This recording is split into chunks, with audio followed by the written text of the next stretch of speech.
Ayah 21, he says, وَمِنْ آيَاتِهِ أَنْ خَلَقَ لَكُمْ مِنْ أَنفُسِكُمْ أَزْوَاجًا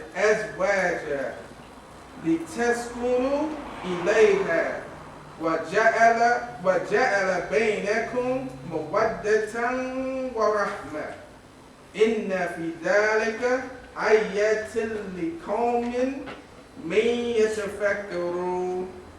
So Allah says in this ayat in Surah Al-Rum, and this is like what the Muslims, when we talk about Islamic marriages, the Muslim scholars usually point to this ayat, because Allah says that from His signs is that He created for you mates, that you can live with them, and He has made between you love and mercy.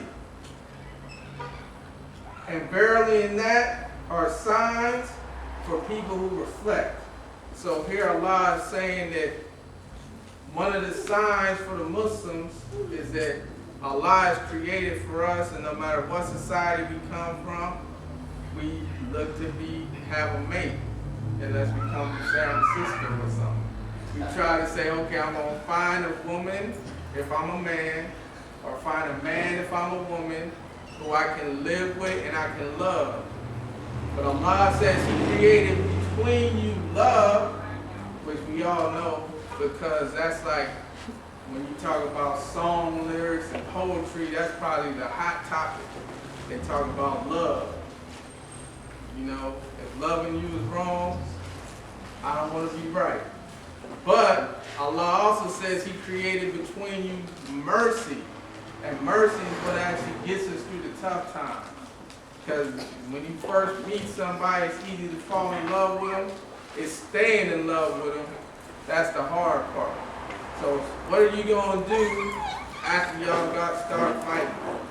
After you come home and the kids is running all around and the food ain't cooked? Know what I'm saying?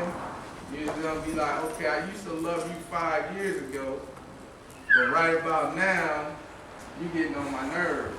And so this is when we have to turn to each other with the mercy part.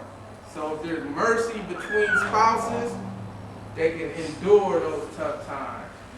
But if every spouse grows up reading books about romance novels and watching all of these stories on TV, these fictitious stories, the happily ever after type story, and if that's what we're chasing an illusion.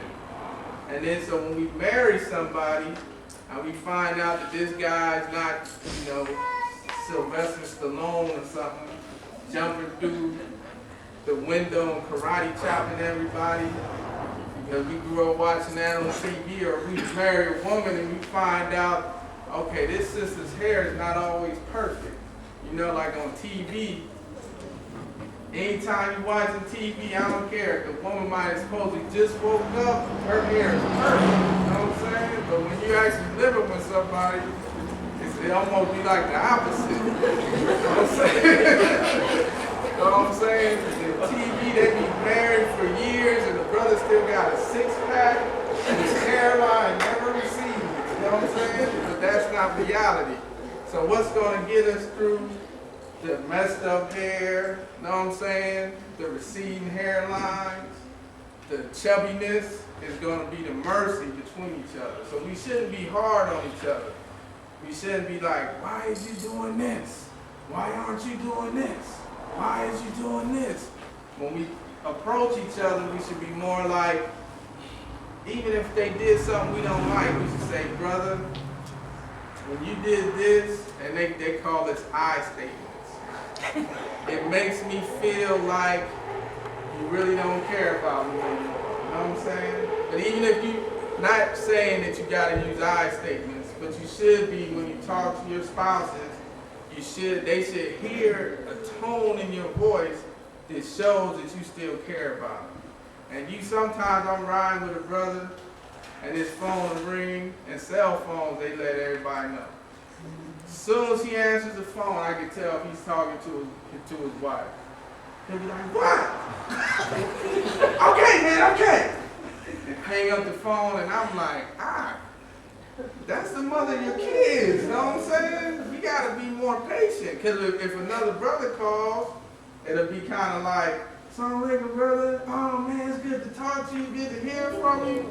But with our wives, and the same with the sisters, you know what I'm saying? Sisters got to be on. I don't roll around with sisters other than my wife.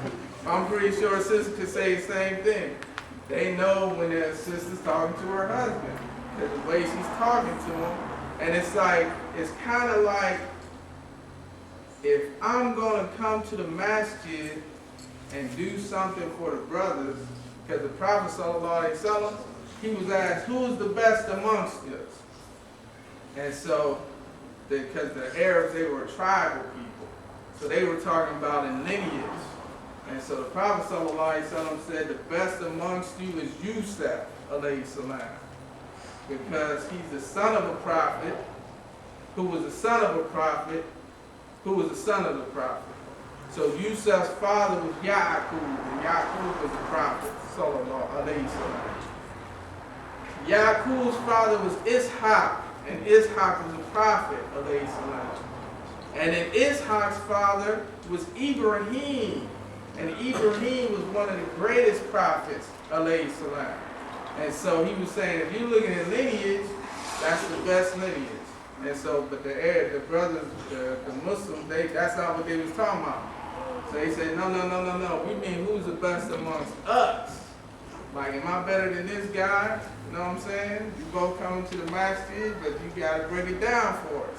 Because I feel like I might be better than him. And so the Prophet ﷺ, he said, khairukum khairu ahli. The best of you is the one who's best to his family. Because it's easy for us to pretend when we're around the brothers. And the sisters, the same thing. We can come to the masjid, come serve the tea. You know what I'm saying? Oh, brother, you need this, you need that. But then when we get to the house, we turn into a slave driver. Get up, don't do that, get up. And you come to the masjid, you see a brother carrying something, you know, Imam, such and much, brother, let me carry that for you. You get into the house, your wife carrying all the groceries, and you got your feet up watching TV. You know what I'm saying? And it's the same thing.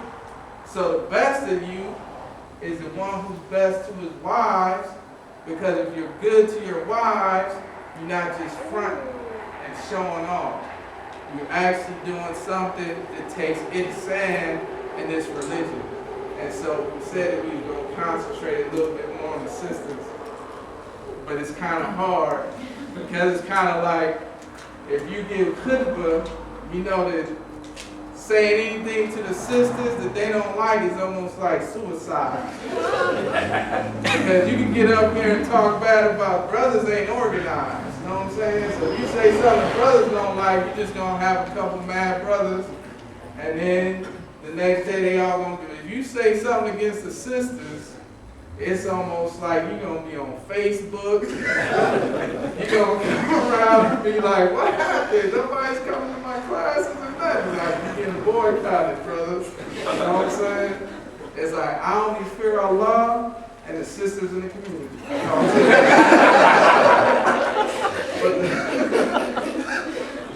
But the Prophet ﷺ, when we get back to the obedience thing, because in the society we live in, after the women's lib movement, there's almost to say that you have to obey your husband. It's almost, people say, man, come on, man. He got to obey me. You know what I'm saying? What you mean I got to obey my husband? Sisters don't be trying to hear that. So much so that it used to be when I was a kid, and I'm not that old, in the non-Muslim marriages and the Christian marriages, they would say to the woman, do you promise to love, honor, and obey such and such? And she would say, I do. And then they was married. But now they say, do you promise to love, honor, and cherish such and such? Because they say, well, you can't tell a woman to obey her husband. But that's one of the key ingredients.